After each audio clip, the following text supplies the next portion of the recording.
صلى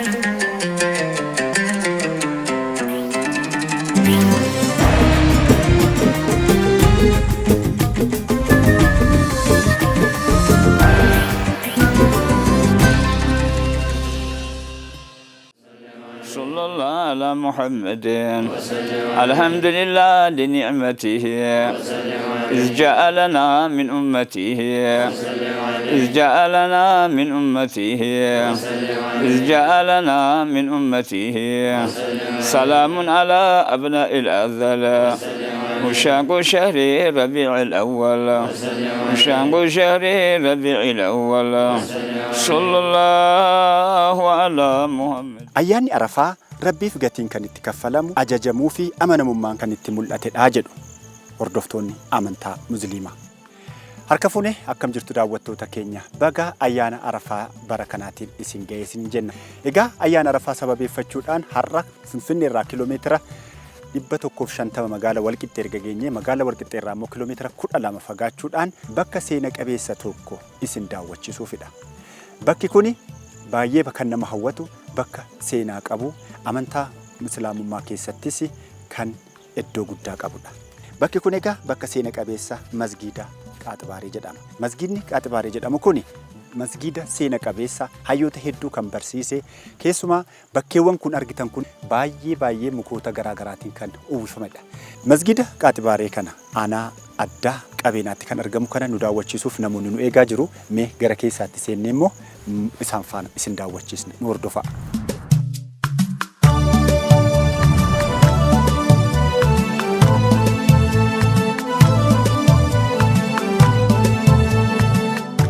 Quando mettachu baganaga nuftani baqabeenenya baganaga nuftani ማለት ነው ሀበይ ወገሬቲን አመቴንታ ሀበይ ወገሬቲን አመቴንታ ነምቲንታ እንኳን ደህና መጣችሁ እንኳን ደህና መጣችሁ።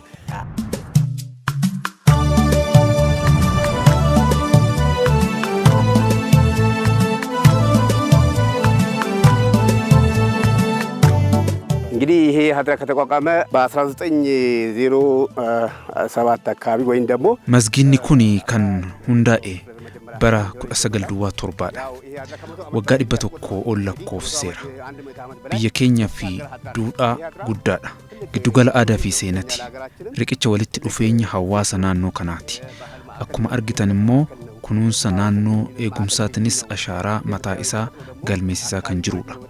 Kunuunsa biqiltuu magariisummaadhaan akka biyyaatti dhaabbata beekamtiin kennameefidha. Bakki kuni bakka daawwatamuu qabudha. እውቅና የተሰጠው ተቋም ነው። ይህ ተቋም ሊጎበኝ የሚገባው ብዙ ሰው ሊያየው የሚገባ ታሪካዊ የሆነ ስፍራ ነው።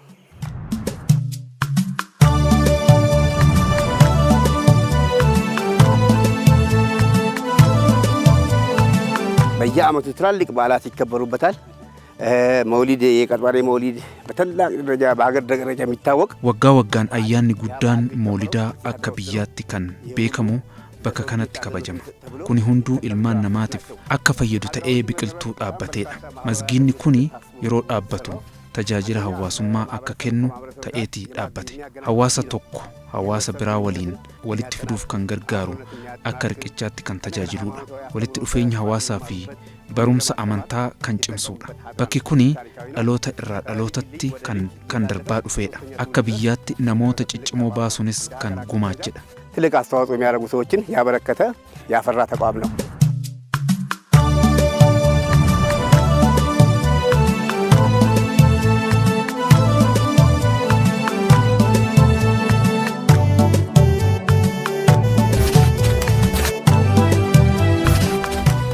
ይህ መስጂድ አንጋፋና የመጀመሪያ መስጂድ ነው።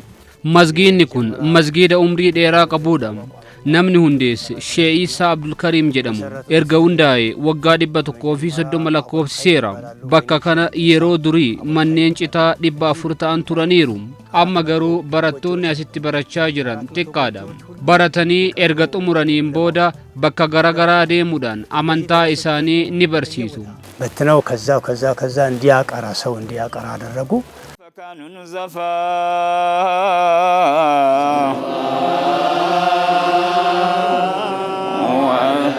صلى الله على محمد وسلم عليها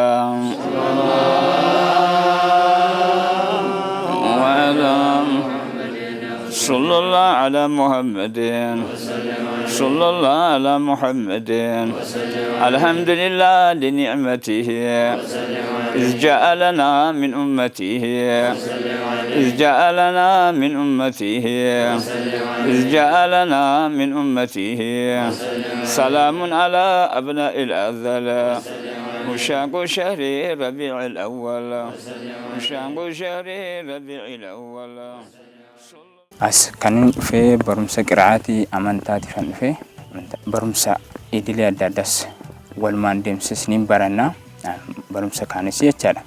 Qiraa'aatis adda addaas hin qaraanaa naannoo kan akka fiqhii fa'ii hadiisa mustalah qiraa'aatii akkanaa hin qaraanaa fanni hadiisaas hin qara'amaa sitti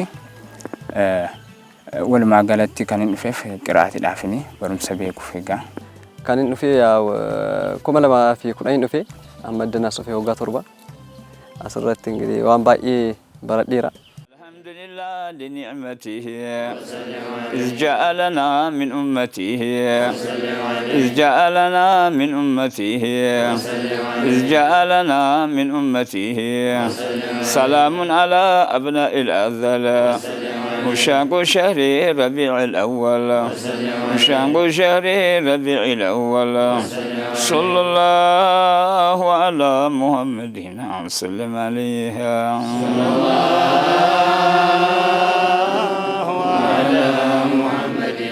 سيدنا نبي السلام عليكم صلى الله على محمد صلى الله عليه وسلم صلى الله على محمد የመጡትን ደግሞ አንድ ያህል በወሊሶ የመጡ አሉ። barattoonni kunniin bakkeewwan garaagaraa irraa dhufanii asitti walitti qabamanii baratu. Dhalootan naannoo kana kan ta'an guyyaa ergaa asitti qara'aniin booda mana isaaniitti ni galu. Barumsa isaaniittis ciccimoodha. Hojiin kun dhaloota boruutiif itti fufa. መማሪያ ሆነን እንግዲህ ትውልድ የመጀመሪያ እንትን ብለዋል። ለነገ ትውልዶች ደግሞ እንደገና በዚሁ አይነት ይቀጥላል። waan baay'ee asirratti diiniis barumsa kiyyaallee kutaa 8 kutaa 9 irraa kaasee isaas barachaan jira. Isa kan diiniis immoo alhamdulillah barataan jira. Waan baay'ee immoo kan diinii kiyyaallee kan isa kitaaballee ton ta'in waan hunda tarbiyaa isliminaa maal akka ta'e kan hin bare asirratti qaxwareeddan dhufeeyyuu obboleessi kabajuu abbaa kabajuu haadha kabajuullee kan hin bare asirratti alhamdulillah waan baay'ee irraa fooyya'eera jijjiirameera yaada. የሚገርምህ ነገር ሃይማኖት ይሄ ቁርአን ብቻም አይደለም የተማሩ ዘመናዊ ትምህርት እየተማሩ ነው። አሁን 12ኛ ክፍል የሚማሩ አሉ። kan nama ajaa'ibu quraana qofaa miti kan baratanii barumsa ammayyaa barachaa jiru. kutaa 12ffaa kan baratanillee jiru. quraanas ni qara'u. yeroo boqonnaa isaanii hojii mooraa kana keessaa ni hojjetu. yeroo barumsa qabanis manni barumsa sadarkaa lammaffaa waan jiruuf ni baratu. yeroo ammaa kana baay'inni isaanii 60 ni ta'u. isaan kunneen yeroo xumuran kanneen birootu itti fufa. እነዚህ ደግሞ ሲያድጉ ሌላ ጋር ሲሄዱ ገና ህፃናቶቹ ደግሞ ይጨምራል። كيف بذات السفي من إدمي وانشد السارن في الظلم الراوي المعنى العالمي أمره سلمان بزي السلام صل يا مولاي الله للذنب صل يا مولاي الله للذنب صل يا مولاي الله للذنب الرسول ما رأت عين وليس ترى مثل طه في الورى بشرا خير من فوق السماء سرى طاهر الأخلاق والشيم صل يا مولاي الله صل يا مولاي الله Qara'aarraa waan baay'ee argama. Namni tokko yoo waan tokko baree waan hundarraa of eeguu danda'a. Amantiin keenya immoo duraan dursee nageenya. Musliima jechuun durumaanuu maqaan isaa islaama jechaan nagaa jechaadha. Maqaa eenyu arabiffaatiin jechaadha. Kanaafuu nageenya dura waan hunda dura nageenya dursa. Namni kamumtuu baruu qaba. Baree waan bare sana irratti immoo hojjechuu qaban jedha. Kanaaf namni hundumtuu karaa barumsa kanatti deemee akka baratee immoo biyya isaatiifis naannoo isaatiifis nama hundaafuu amantaa isaatiifis akka nagaa fiduun jedha. Amantaan kamumtuu nagaadhuma ibsaa. Namni immoo barumsa irra jirus nageenya kana bara dursee. Sammuun namaallee akka sirriitti fooyya'uuf ni gargaara. Barumsi kun inni kan diinillee inni sun akka sanarratti akka cimnu sammuu kiyya amma ijoo barattoonni asii deemanii fi barattoonni iddoo biraatti dhufanii mana barumsaatti illee baratan sammuu isaanii tokko miti. Ijoolleen asii deeman sammuu isaanii sirriitti kan fooyya'e barumsaanis ta'anis hundumaanuu ijoollee as jiran diinii faana naa deemu barumsi illee fooyya'aadha jedhee yaada akka kiyyatti. Kabajni illee barsiisaa illee nuu qabnuti illee barsiisaaf qabnu illee adda. Haalli naamusaa illee sirriitti kana faana waliin akka deemu wayyaan jedha. Lachanuu baay'ee surmaa bareedudha. Lachanuu wal bukkee godhanii barachuun suni idilee fi barumsa amantaa lachanuu isaaniitu baay'ee wal gargaaranii deemu wal faana jechaadha. Eenyumtuutu akkasitti barate baay'ee iddoo guddaa qaqqabuu hin danda'an jedha. Maaliif inni kunis waa'eedhuma eenyu addunyaarra jiru waan eenyu jedhanuuf barsiisanuufu baay'ee wal faana deemu akka gizeetti kan deemu barumsi idileenis dirqama barbaachisa barumsi amantaanis sirriitti dirqama barbaachisa kanaaf kan wal faana deemnu dura nuti karaa rabbiitti kan deebinuuf rabbiin du'aa kadhanna karaa rabbii keenyatti deebinee immoo rabbiin akka nageenya nuu fidu kadhanna namni tokko karaa amantaa isaatti yoo siqe karaa rabbiitti yoo baqate nagaan hin dhabamu gizee ammaa kana kan bade kana namni rabbii wallaalee waan biraa keessa galuutu kana hunda fidee jedha kanaafan barachaa jiran isin jedha. الحديث التاسع والعشرون حياة زتنية حديث ك40 حديث مالنو أن عن معاذ كمعاذ بن جبل يتورى هون حديثنا قال معاذ بن جبل قلت آلكو يا رسول الله يا الله ملاكتني هو آلكو قال معاذ بن جبل أخبرني نقرن بعمل سران يدخلني الجنة هي سرا جنة يما قباني هنا ويباعدني من النار كجهنم كإسات كتات يما ريكني هنا متبكني هنا دلا كان يبسون لي نندو قلتني نانو كناس حالي مورا كناس أدا نما سمعت اللي غوسان زريد من أنا ملياني حال أدات نون تو أسكيس سودون جرا جولين ولا جاجراني سودو سلتي بكر دادات يعني اللي جمعنا نوفي جولين كلون دون تاستوفني أفان كن يلي سرقت والبرسيفنا أفان الدادة برتما أني توم بكر برادي نندي ما اللي حاله بولم ماتني سمرت اللي ركضوا حالهم جرينات اللي سرقت فويانا أس ترجمون كيا حال أداتني توكمو في فجنة جانا أركا كينيان سلي بروم ستفرديرا نيد أبنا نيكو كوتنا وان دمتو أسرتي حالهم تي جرينات اللي وان باقي برديرا يادا ناموسني مدرسة كنا وجين كانوا جتهم غنم حديث ساينس نبي صلى الله عليه وسلم غنم الدسو بي سغدي كثرفينا رزقي كسن برباد داون جاني سوبي دسغني كان اوراد كني جنيت وجيت بانا باني نيكو كوتنا موزين جرا افوكادو جرا حالي موتي نوجت نمدم تو ميشالين نو غوتامني جرو فواكهዎች ይሄ አሁን ማንጎ የምታያቸው አቮካዶ የምታያቸው ብርቱካን የምታያቸው kuduraa fi fuduraan amma argitan kun kan barattoonni kunneen hojjetanidha. Kunuunsuudhaan yeroo gahu yoo barbaadan ni gurguru ni nyaatus namni as keessa kutatee nyaata wanti dhorkamu hin jiru. ፈለገ ሰው በጥሶ ይበላል ወቅፍ ነው ምንም ነገር የሚከለከል ነገር የለም ማንኛውም ሰው ይበላዋል ማለት ነው።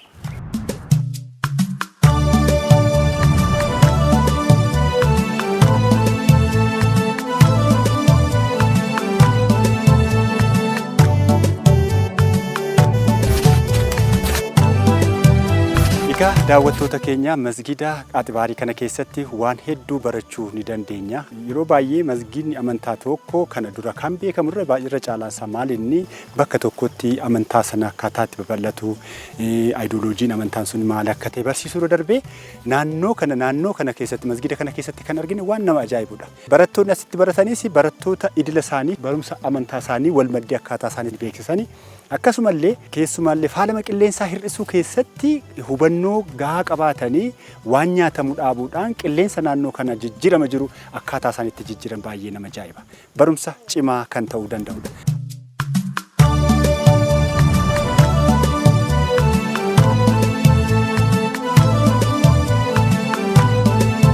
Egaa daawwattoota keenya irra deebinee ammas Iid Mubaarak jennaa. Ayyaanni Arafaa ayyaana mana keessan teessan daawwachaa jirtan hundi keessan iyyuu keessumaa naannoo jidduu gala Itoophiyaa kan taate yookaan aanaa addaa qabeenaatti argamuutiin masgida Abqaat Baaree hanga tokko isin daawwachiisneerra.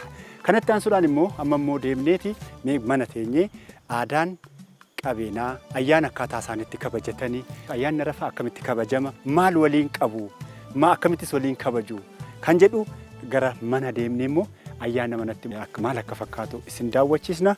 Gara samatti deemna. Ayyaana gaarii, Iid Mubaarak.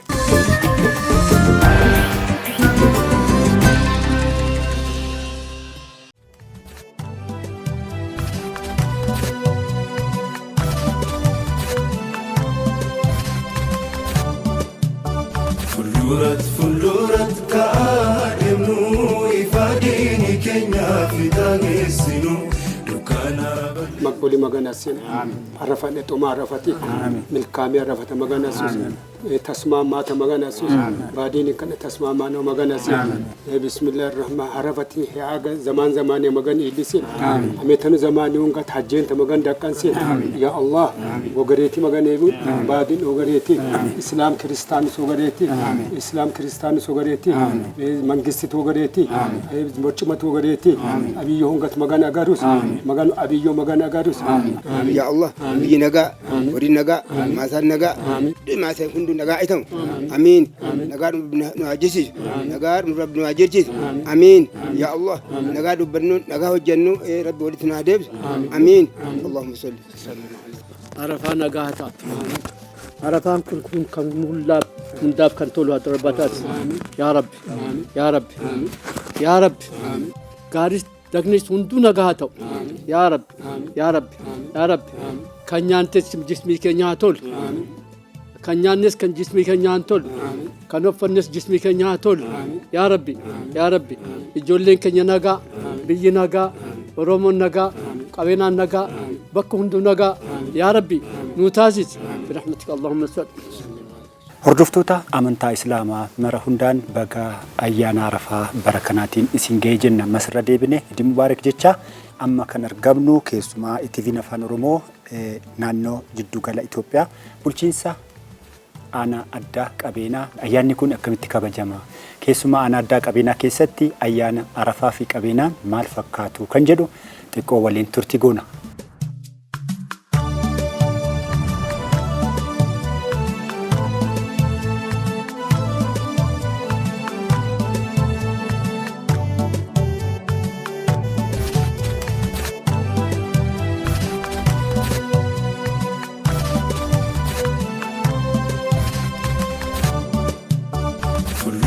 Fuulduratti kaa'emnu ifaadini keenya fidaageessinu dukkaana balleessuuf haqa nuti mindaan daarii keenya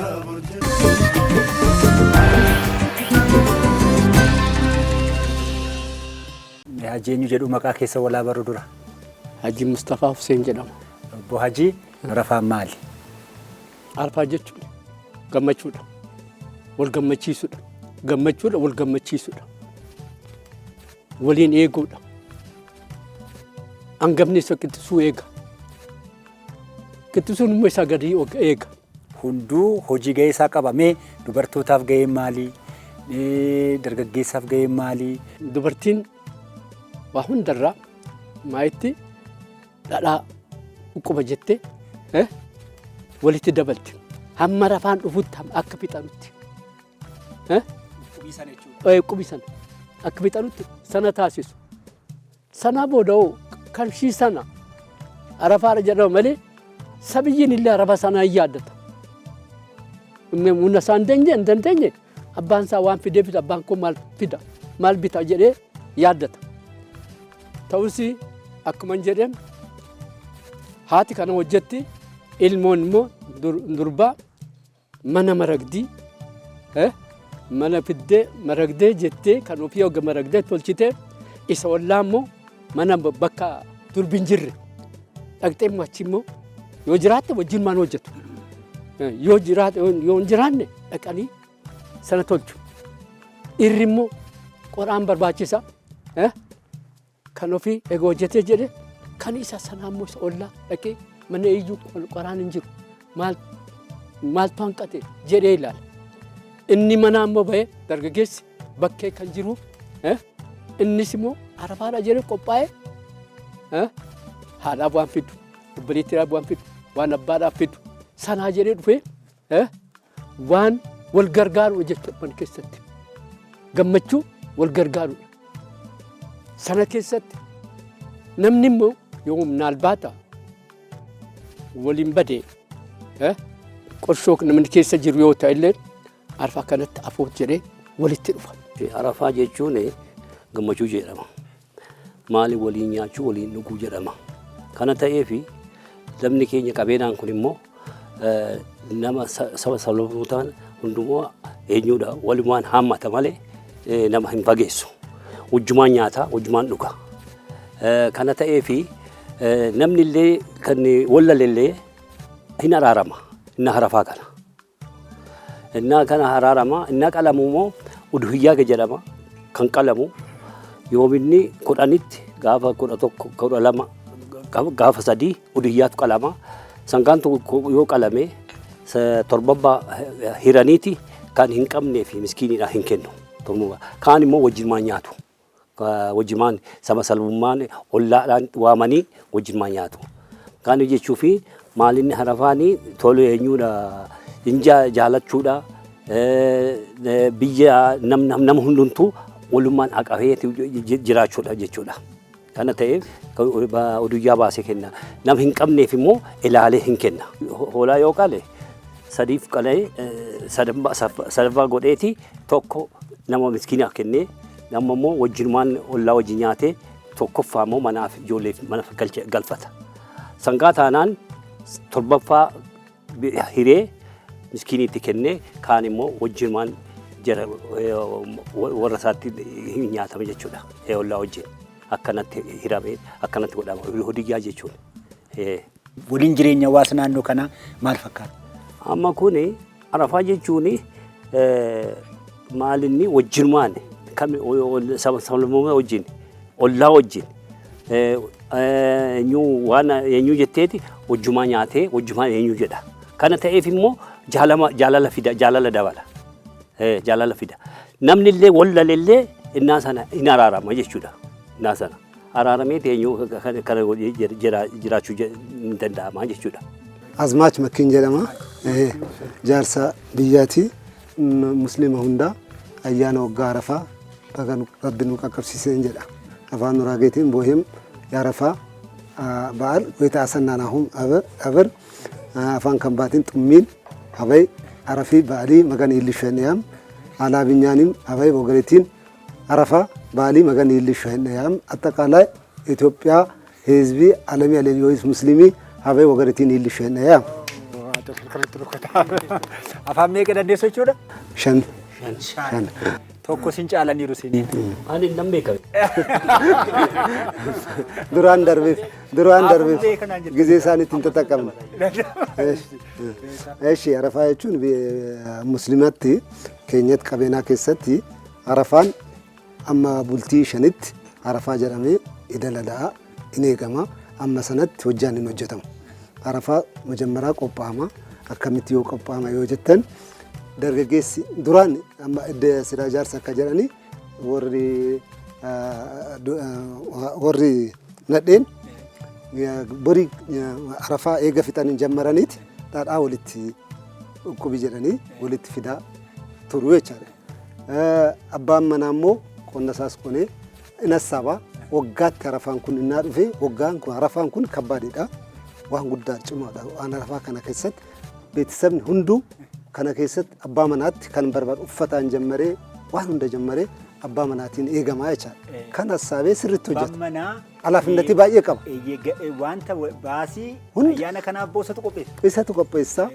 Waan hunda isa qopheessa. Ishiin dhadhaadhaa fi wanti barbaree kana fa'aa ishiin qopheessiti.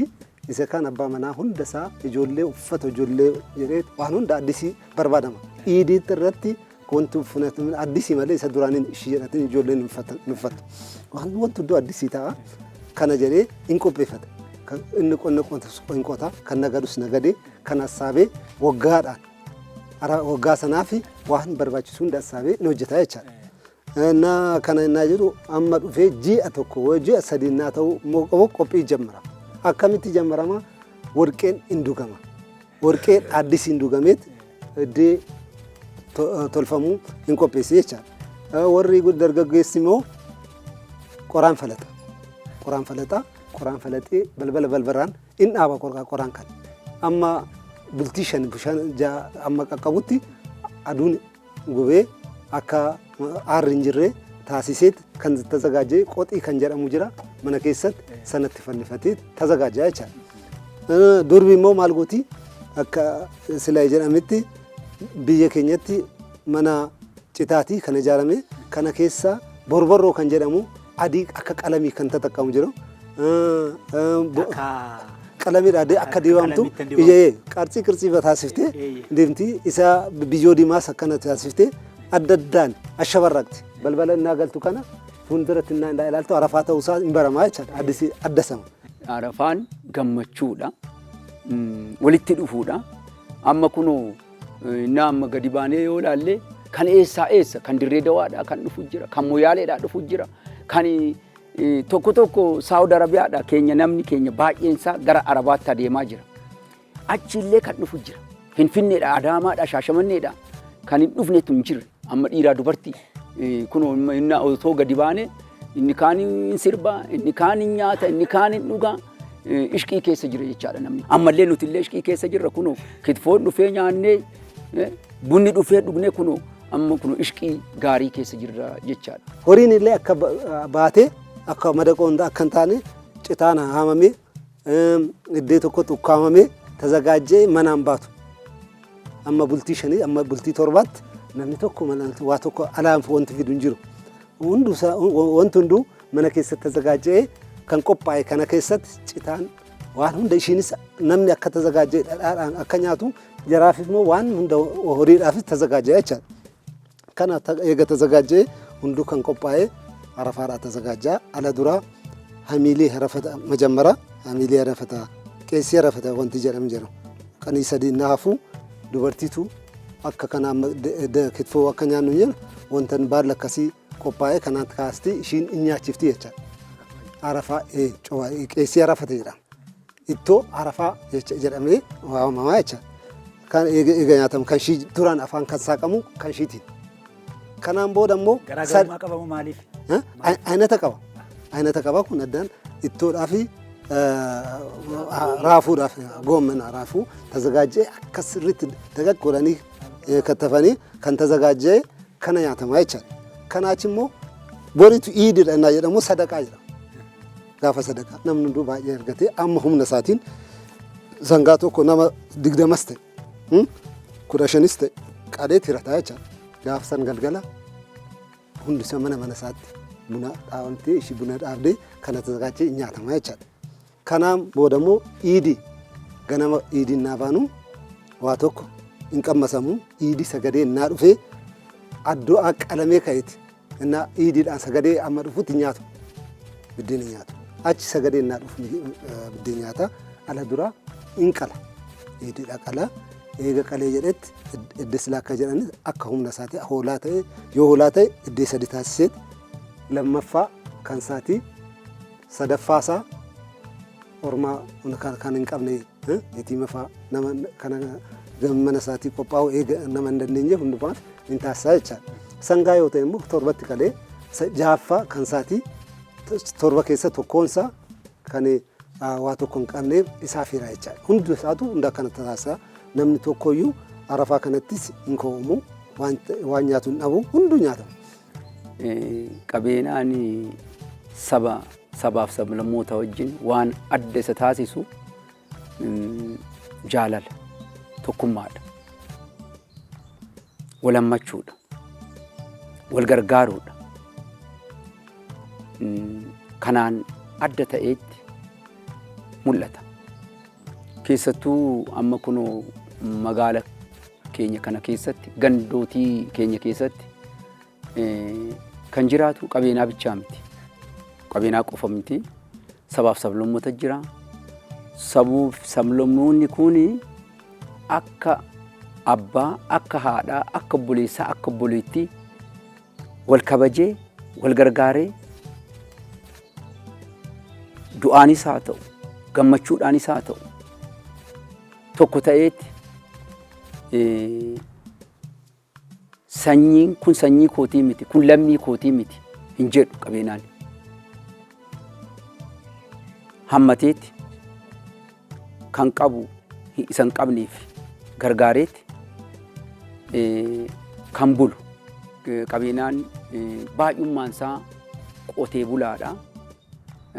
Amma ammaatti yeroo ammaatti dargaggoonni ijoolleen gara nigdiittis galaniiru kan baratus baay'eedha.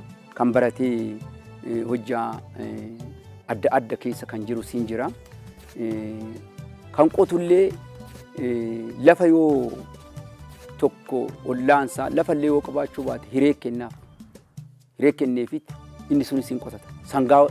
Sangaa wajjin kenneefi sanyii kenneefiti.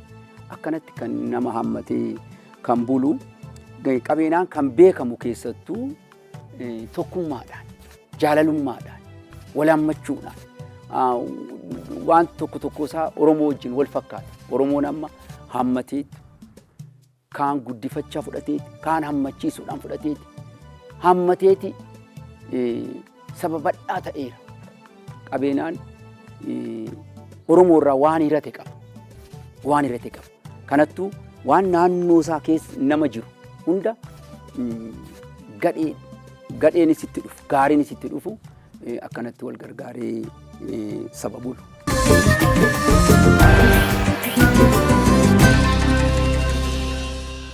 Aadaa qabeenaatiin naannoo kanatti kan beekamu tokko aadaan tokko jira. Ocha jedhama. Maal jechuudha? Wachata jechuun namni tokko hiyyeessa horii bituu hin danda'u.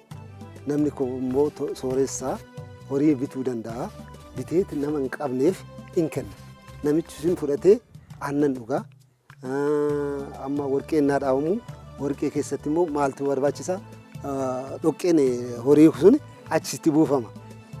Namni horii hin qabne hin rakkata. Sangaas yoo saan sun kan dhalte sangaasaa sinnaa qaqqabe hin qotata namichi sun. Maqaan isaatu kan namicha sanaate malee kan fayyadamu namicha fudhate. Namichi sun sooressa yoo ta'e akka nama 50tti kenna. 30tti hin kenna. Hundumaafuu hin kenna. Keenya laayatti kan godhu musliima akka musliimaatti qondallee yoo qotee amma kuntaala 10 yoo argate kuntaala 10 keessaa tokko kenna. Dhibba yoo qabate dhibba yoo galcha 10 kenna. Isan qabne sana.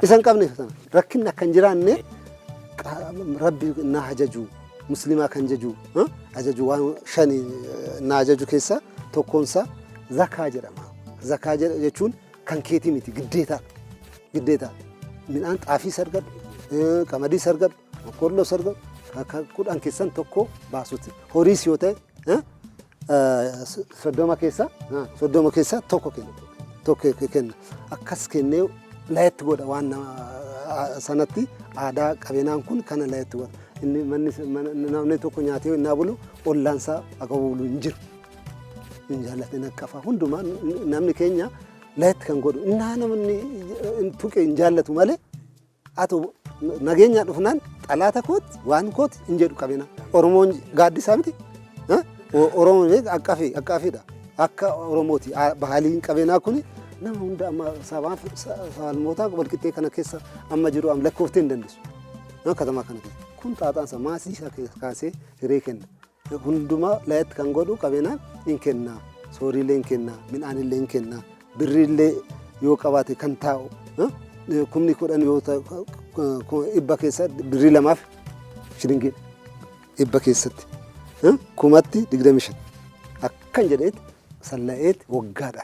Namni suuqiillee qabu suuqii isaa cufee waan kan assaabee kennaa jechaadha.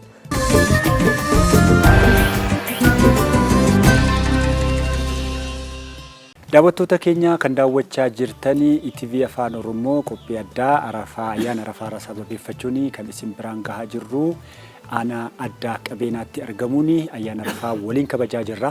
Ayyaana Arafaa irratti egaa akkuma abbootiin keenya asitti nu haasofsiisanii hunduu gahee mataa isaanii qaba. Gahee mataa isaanii keessaa immoo dubartoonnis gahee mataa isaanii qabu, dargaggeessi gahee isaanii qabu, abbootiin gahee mataa isaanii qabu. Mee dubartoonni dhiibbaan hojii isaanii irra jiru yeroo ayyaanni kun dhufu mee akkamitti ibsu kan jedhu immoo mee isaanii gaafanna walitti deebina.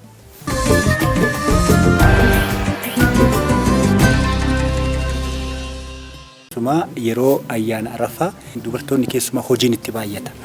Mee dubartoonni kun hojiin gizee isaan itti baay'atu mee akkamitti ibsu dadhabbii ayyaana Arafaa faana wal qabatee qophii jiru mee ilaagaaf. Arafaa tamettaawurti minti alamayaan not hogu bataasa. Inna ikka hogu qeelasa mii tirchu taayu atti gooti qeelasa tirchu taayu wo hogutin bataasa ndatti go hogu samimi hoguti wossa Arafaa di mintiya. Mintiya. Buura togolla aganaan qorabta. Jalqaba dimaranii in qopheeffatu. Afeenja sirreessichitaa. Barbaree isaanii daaskifatu. Waasa samiichita fuushitaa. Warqii isaanii miicanii ol kaa'u. Gubbartu sassixooffaa. Waa hunda hojjetanii fixanii. Xoophita gurta'ii qeessa rafamee taabarii shuul aalli hogus xoophii qeessa rafa barjammaran. Fixanii gaafa qeessi Arafaan dhufe yookaan immoo gaafa jalqabaa ittoodhaan gaafa jammaranu jira. Ittoodhaan nyaachuu jammarraa gaafa qeessi Arafaa jedhamu. Qeessa rafa xoofeen sadaqaan zayin. Gaafa qeessi Arafaa fidni sadaqaatti naannofna. Sadaqaatti kennumichi lankisi baringa iidaana cinaa. Sadaqaa edda nyaannee kaanee gaafa lammaffaatti iidii sagannaa. Sas bokkoon shool bokkoon gorateemma maala gujju bargini abaroosiin qintaa. Ollaatti kan qalanii mana isaaniitti kan qalanii walitti finnee gujii maala jennee foon dugdaa nyaachuu jammarraa walitti dhufnee. Baaliq manni aleen inta. Mana warra jaarsatti mana jaarsatti. Isi aliich keemma'ii iidi baringa gorateemmaachi osogga me'aannot shoolli burraaqan. Achi booda immoo edda nyaatanii quufanii ka'anii dubartiinis dubarris shamarreenis warri dargaggoonnis qeerroon ala ba'anii hin caffaru hin taphatu.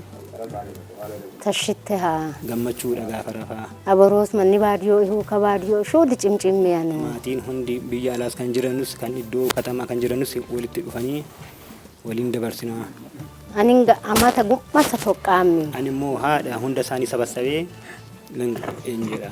Issa anna gorateen hashsoo bikka itti bokkusa itaabarii maalassa beekan ta'itaa'e. Abbaan immoo waan qalan waan nyaatan qopheessanii qalanii idda laatanii gaafa mana isaaniitti galan immoo foon kan hafi hiratanii galu qabatanii galu mana isaaniitti. An amati hanan ontu barillaata cobaariitti sibbasaay tashiyan ebayi. Ani haadha gaafa shanii kochee yoo nyaachisuun dhibaadhee dassinatti hin jedhu. Ijoollee kootiif kochee nyaachisa kocheen daadhaa. Bakka tashittee mundinoota alhamdulillah. Tashitteen kan mundinoon tan shuuli tasmaamay Arafaa sirsiisan.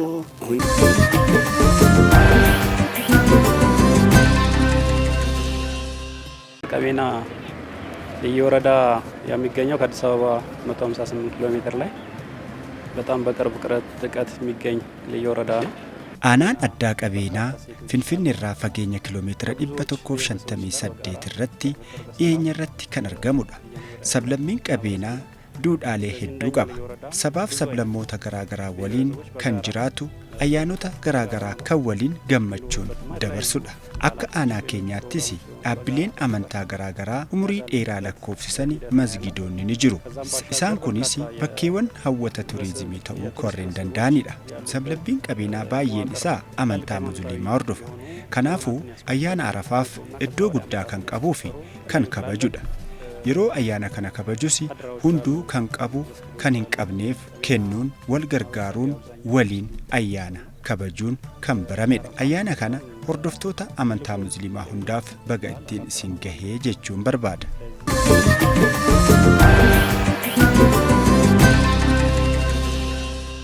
Daawwattoota keenya ETV Afaan Oromoo qophii ayyaana Arafaa sababeeffachuun naannoo Jiddugala Itoophiyaa bulchiinsa aanaa addaa qabeenaa ganda Fiqaadootti argamuun egaa ayyaana kana fakkaatu isin biraan gahaa tureera.